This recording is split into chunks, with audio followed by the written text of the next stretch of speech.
Assalamualaikum Bu Siti. Waalaikumsalam. Ini tosoknya habis diambil nih Bu. Ya, Nah, nek di tosok sini niku tosoknya ada apa aja nih Bu? ya macam-macam, ada VS, ada buram, ada besi, ada plastik, ya wis macam-macam, ada Macam-macam nih Bu. plastik. Terus kalau misalnya tadi yang kayak habis diangkut itu paling banyak beratnya kira-kira berapa Ya, Bu? kalau lebih 1 ton. 1 ton. Ya, 1 ton itu berarti 1000 kilo nih Bu. ya, Oke. Eh, Kalau terkait keuntungan per jenisnya niku nanti bisa beda-beda Bu. beda-beda nanti. Ada yang 200, ada yang 300, ada yang 500. Oke. Bu, saya boleh minta tulisan datanya kalau setor sama untung-untung gitu enggak Bu? Boleh, ini ada nih. Oh, di buku. Ya, ada pembukaannya di sini. Kan Ada pembukuannya ada teman-teman. pembukuannya di sini ada. Jadi tiap kali store ditulis di sini. Ya, ditulis di sini nanti. Saya izin boleh ngefoto buat data-datanya Bu? Boleh.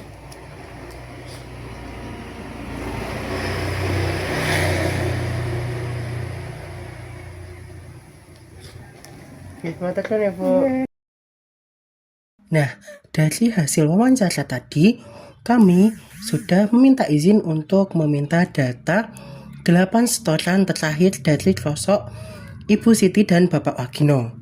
Nah, ketika kita misalkan berat HVS adalah X1, berat buram X2, berat besi A X3, berat seng itu X4, berat kaleng X5, berat besi B X6, berat botol X7, berat kardus X8, berat duplek X9, berat aluminium X10, berat plastik warna X11, berat plastik putih X12, dan berat plastik gelas X13. Dari data-data 8 kali setoran terakhir tadi, kita mengambil nilai maksimum dari setiap jenis rosoknya, berat maksimum setiap jenis rosok, dan kita peroleh model program linear sebagai fungsi kendalanya, yaitu X1 kurang dari sama dengan 65, X2 kurang dari sama dengan 45, X3 kurang dari sama dengan 250, X4 kurang dari sama dengan 30, X5 kurang dari sama dengan 43, X6 kurang dari sama dengan 28, X7 kurang dari sama dengan 80, X8 kurang dari sama dengan 470, X9 kurang dari 137, X10 kurang dari sama dengan 40, X11 kurang dari sama dengan 28, X12 kurang dari sama dengan 30, X13 kurang dari sama dengan 63. Dan satuan-satuan ini itu merupakan satuan kilogram. Nah, kemudian dari hasil wawancaranya, Ibu Siti menjelaskan bahwa setiap kali setoran itu maksimal 1 ton atau 1000 kilogram. Artinya, ketika semua berat semua jenis rosoknya itu dijumlah, atau di sini kita bisa tulis X1 tambah X2 hingga X13, itu kurang dari sama dengan 1000.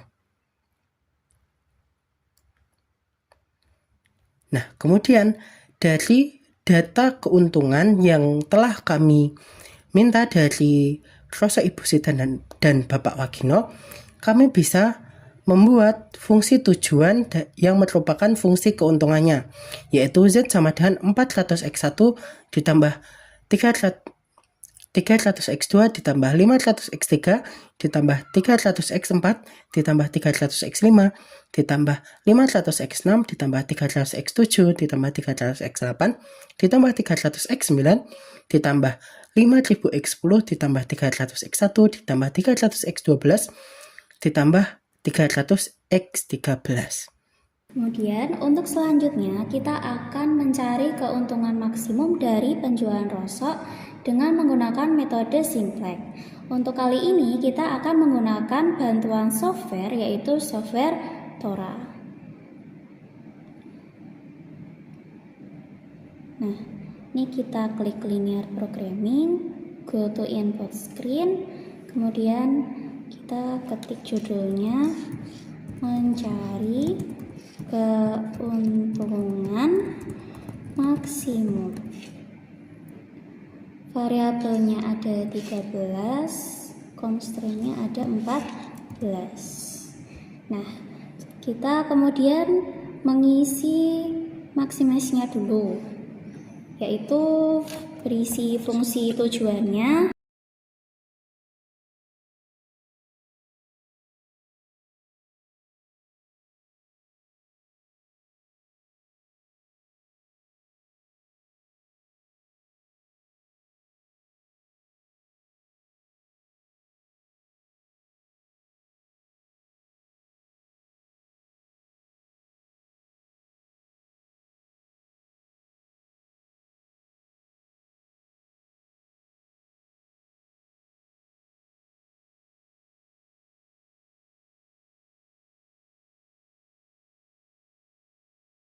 Nah, selanjutnya setelah kita memasukkan semua fungsi kendala dan juga fungsi tujuannya, kita klik Solve menu.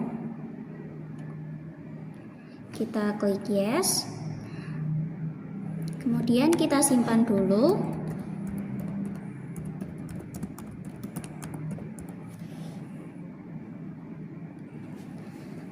Nah, kemudian kita klik Solve Problem, terus klik Algebraic, terus kita klik Iteration dan pilih yang paling atas. Nah, terus kita klik Go to Output Screen. Nah, selanjutnya kita klik yang All Iteration. Nah, ini kita oke. Nah, terus kita bisa dilihat di sini bahwa kita ada 10 iterasi.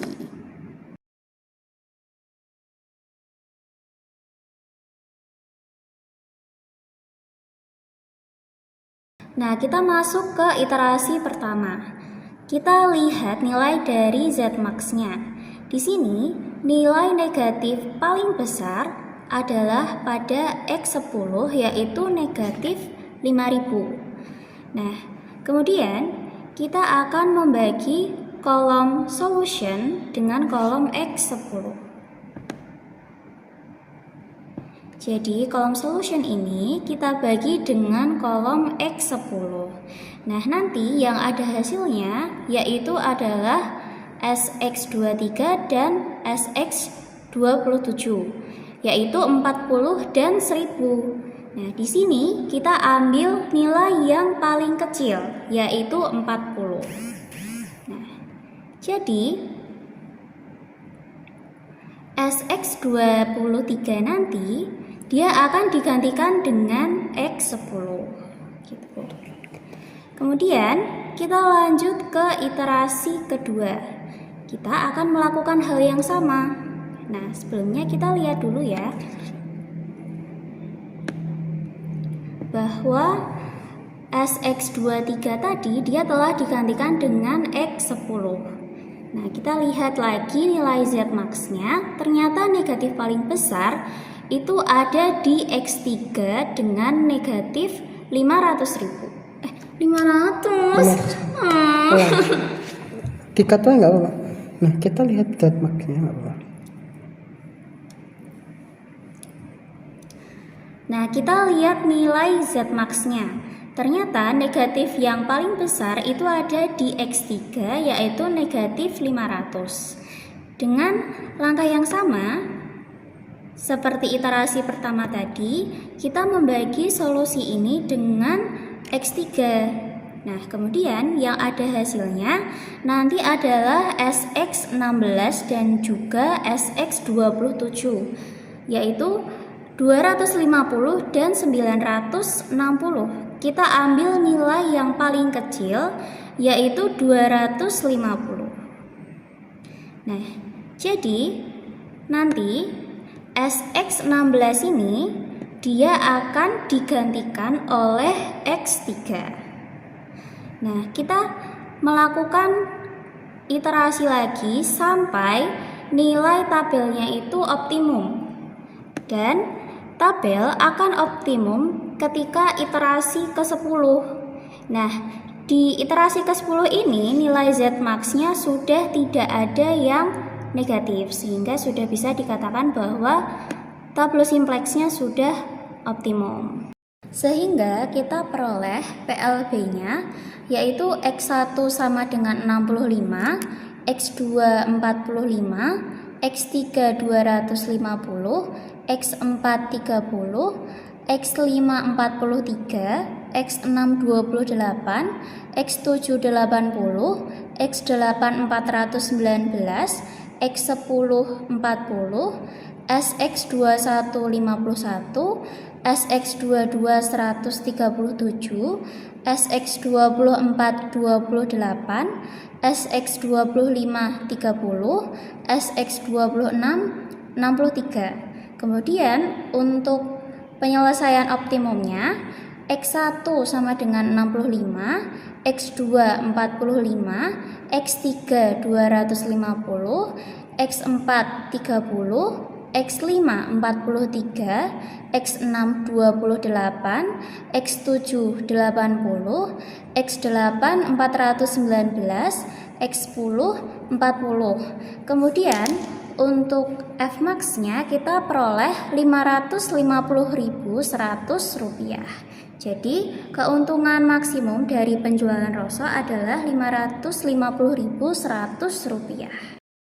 Nah, dari hasil iterasi tadi yang kita lakukan pada software, kita bisa menemukan penyelesaian layak basisnya yaitu X1, X2, X3, X4, X5, X6, X7, X8, X10, SX21, SX22, SX24, SX25, SX26 sama dengan 65, 45, 250, 30, 43, 28, 80, 419, 40, 51, 137, 28, 30, 63 dan penyelesaian optimumnya yaitu X1, X2, X3, X4, X5, X6, X7, X8, X10 sama dengan 65, 45, 250, 30, 43, 28, 80, 419, 40 yang artinya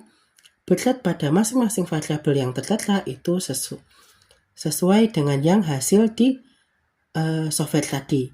Nah, sekarang kita cek Fmax-nya dari yang sudah kita cari tadi di software yaitu 551.100.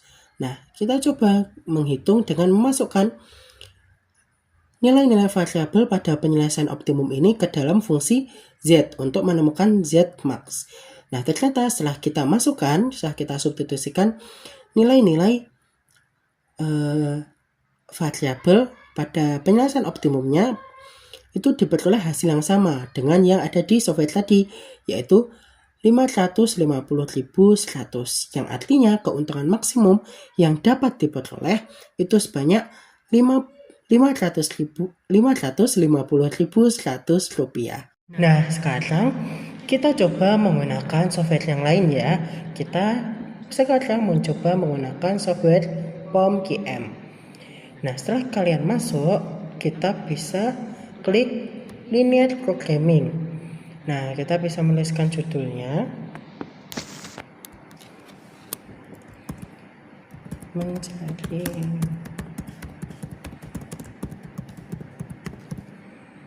kemudian number of constraint itu adalah banyaknya kendala. Kemudian number of variable itu adalah banyaknya variabel, kita ada 13. Kemudian objektif kita ingin memaksimumkan, jadi pilih maximize, kemudian klik OK. Langkah yang sama kita bisa langsung mengisikan di bagian maximize itu adalah fungsi tujuannya, dan nantinya pada bagian constraint itu adalah fungsi kendala-kendalanya.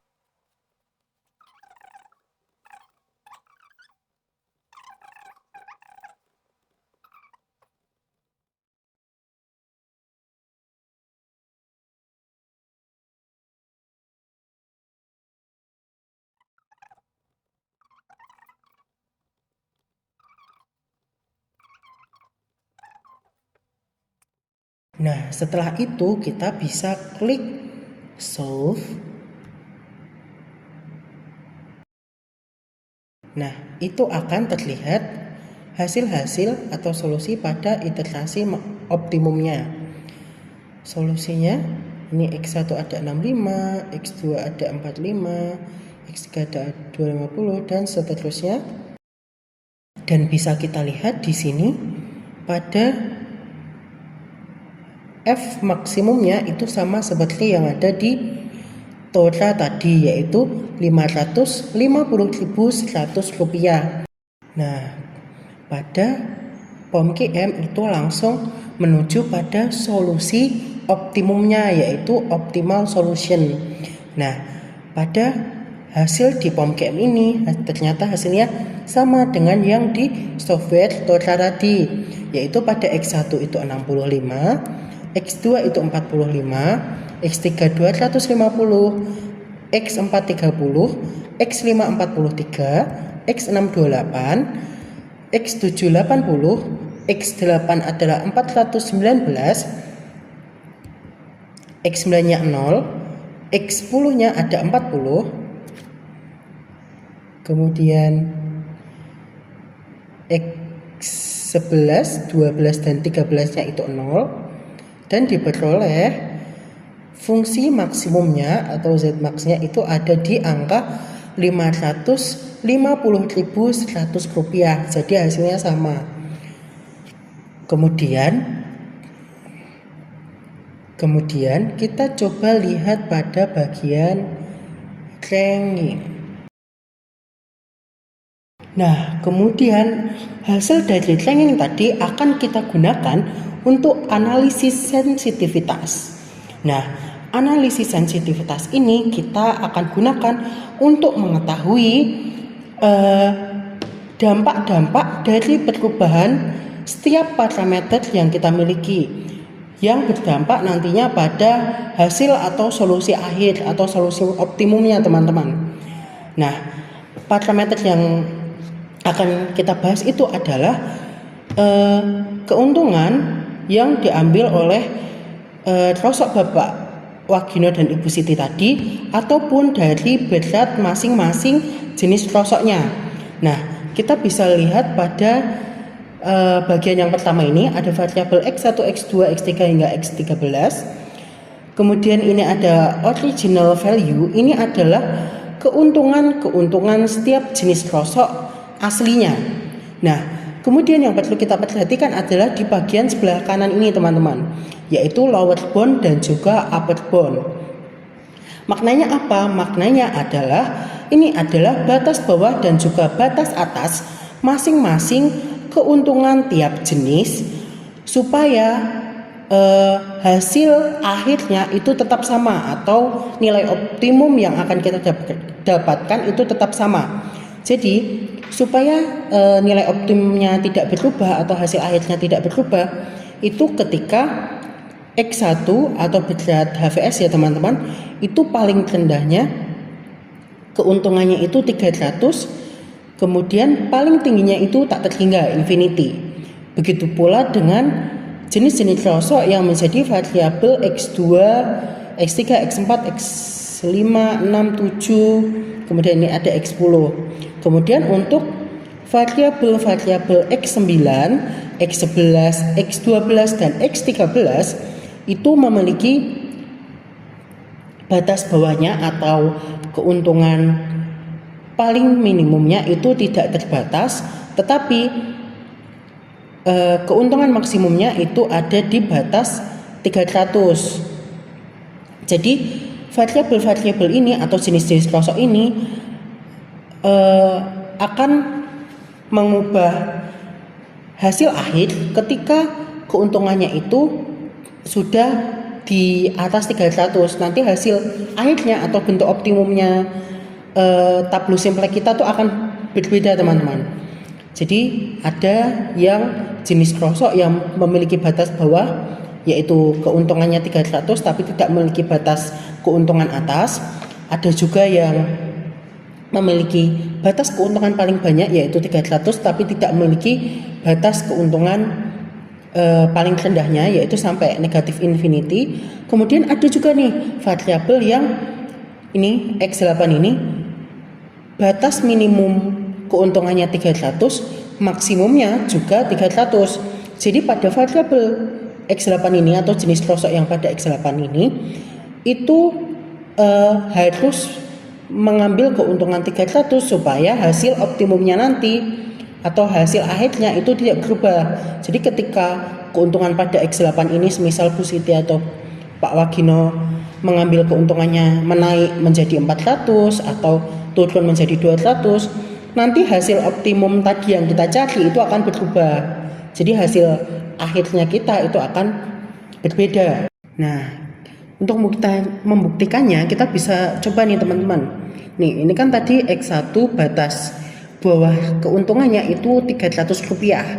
Dan tadi dijelaskan bahwa kalau di bawah itu akan mengubah dari hasil akhir atau nilai optimumnya. Nah, sekarang kita coba keuntungan nih untuk X1-nya tadi kan batasnya lower bound-nya 300. Coba kita ganti menjadi 250. Kita coba solve. Kira-kira apakah hasilnya, solusinya nanti akan sama atau berubah? Kita coba geser ke bawah. Nah, ternyata setelah nilainya tadi, nilai keuntungannya itu diubah, diturunkan menjadi 250, hasil solusinya berbeda teman-teman. Awalnya pada solusi awal X1 itu bernilai 65. Sekarang pada solusi yang baru itu menjadi 0. Kemudian solusi-solusi pada variabel yang lain itu juga berubah. Nah, sekarang coba kita lihat Fmax-nya. Nah, di sini Fmax-nya berubah teman-teman menjadi 543.600. Padahal tadi pada solusi akhir atau nilai optimum sebelumnya itu didapatkan bahwa nilai Fmax-nya itu adalah 550.100. Nah, jadi terbukti bahwa ketika Ibu Siti atau Pak Wagino nantinya itu akan mengambil keuntungan di bawah dari batas keuntungan untuk X1, nilai Fmax-nya atau keuntungan maksimalnya akan berubah. Nah, sekarang coba kita kembali ke data yang awal lagi.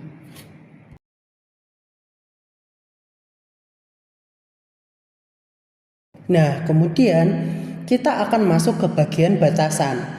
Nah, di sini pada bagian batasan ini memunculkan ada dual value. Nah, dual value itu muncul ketika slack-nya 0. Arti dari ketika slack-nya 0 ini adalah kalau sumber daya atau stoknya itu sudah habis teman-teman. Nah, karena sudah habis, muncul dual value ini, angka-angka di dual value. Contohnya pada constraint 1 atau di sini pada HVS ya teman-teman, itu muncul dual value yang 100. Artinya apa? Ketika bertambah 1 unit atau 1 kg pada HVS itu akan menambah keuntungan sebanyak Rp100. Begitu juga untuk ini constraint ketiga atau variabel yang ketiga X3. Ketika bertambah 1 unit atau 1 kg dia akan memunculkan keuntungan sebesar Rp200. Kemudian untuk constraint 6 itu ketika bertambah 1 unit atau 1 kg akan menambah keuntungan sebanyak Rp200. Begitu juga untuk ini constraint 10 bertambah 1 kg akan memunculkan keuntungan sebesar Rp4.700. Begitu juga untuk constraint 14 ya teman-teman. Nah, terus di sini ada yang namanya lower bound dan juga upper bound. Nah, di sini itu seperti yang atas tadi teman-teman, batas-batasan. Tapi batasannya adalah untuk berat dari masing-masing jenis rosok itu. Nah, tapi batas-batasannya adalah untuk berat masing-masing jenis rosok itu sendiri. Contohnya pada jenis rosok variabel X1, batas bawahnya itu adalah 14 kg dan batas atasnya adalah 484 kg.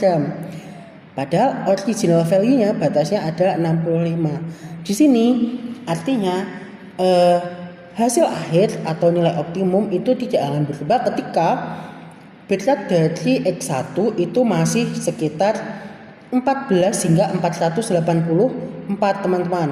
Kemudian untuk X2 itu batas bawahnya 0, batas atasnya 464. Kemudian ini pada X3 itu batas bawahnya 199 dan batas atasnya ada 669. Jadi batasan bawah berat untuk jenis krosok yang ketiga itu adalah 199 kg dan paling banyaknya batas atasnya adalah 669 supaya nilai optimumnya tidak berubah. Dan juga ini ada untuk jenis-jenis krosok yang lain. Ini contohnya pada jenis krosok yang ketujuh, batas bawahnya itu ada 29 kg dan batas atasnya ada 499 kg. Nah, kemudian ini ada constraint yang ke-14. Ini adalah batas total berat. Kan tadi di constraint ke-14 itu adalah kendala yang memperhitungkan jumlah total berat setiap kali setoran. Nilai aslinya itu adalah 1000 kg atau 1 ton ya teman-teman. Nah, di sini ada batasan supaya nilai optimumnya itu tidak berubah, yaitu berat paling sedikit tiap kali setoran untuk krosok Bapak Wagino dan Ibu Siti itu adalah 581 kg dan batas paling banyak untuk satu kali setoran itu adalah 1051 kg. Jadi supaya nilai optimumnya tadi itu tetap berlaku, itu batas-batas beratnya adalah seperti ini. Ketika batasnya itu melebihi atau melebihi dari batas atas ataupun kurang dari batas bawah, itu hasilnya akan berbeda lagi teman-teman. Nah, nih untuk membuktikan kita akan coba ketika mengganti batas berat dari salah satu variabel, salah satu jenis krosok itu ketika kurang dari batas bawah dan atau lebih dari batas atasnya, hasilnya akan berubah. Kita coba contoh ini untuk constraint ketiga atau variabel ketiga ya teman-teman. Original value atau batas awalnya itu 250 kg. Nah, di sini lower bound-nya adalah 199 dan upper bound-nya itu adalah 669. Jadi ketika nilainya nanti di bawah 199 dan di atas 669, hasil akhir atau nilai optimumnya akan berubah. Mari kita coba teman-teman. Untuk constraint ketiga, ini 250, kita ganti tadi batas bawahnya 199, kita ganti sebagai 190 misal. Nah, coba sekarang kita tampilkan solution. Ini kita ke bawah kan, kita lihat solusinya. Nah, di sini yang awalnya pada solusi di awal tadi X3-nya ini adalah 250, dia menjadi 190 dan itu akan mengakibatkan perubahan hasil pada variabel-variabel yang lain. Nah, sehingga dampak pada Fmax-nya atau keuntungan maksimumnya itu juga berubah teman-teman. Yang awalnya tadi 551.100, di sini Fmax-nya itu hanya menjadi 538.100 rupiah. Jadi ketika perubahan beratnya itu di bawah dari lower bound, itu akan mengubah Fmax-nya. Nah, sekarang coba kita ganti ke lebih dari upper bound-nya. Tadi upper bound-nya itu sekitar 669. Coba kita ganti menjadi 700.